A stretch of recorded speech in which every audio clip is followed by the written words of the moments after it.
Every part of working with clay has me fully captivated.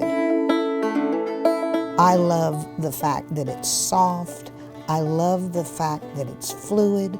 I love that you can squeeze it in, you can stretch it out, you can pull it up, you can alter it, you can change its shape. I think I'm just created for form. I am Sarah Wells Rolland. I'm a potter and a ceramic artist both, and I'm the owner and the founder of the Village Potters Clay Center. I started making pots in my 20s. I've spent over 35 years at this point making pots. I've gotten to where if I think of something amazing to do or just sit down to the wheel and let myself flow like I'm doing right now, some pretty cool things can happen. We built a kiln here called a Kazagama kiln.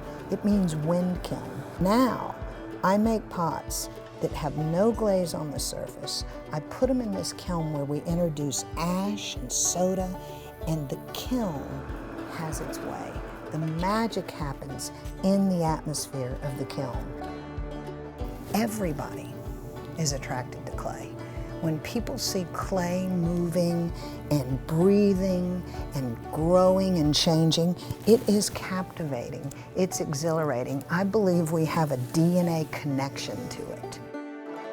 It really is a medium that will always be connected to us. People who live in the most urban and sterile environments want clay.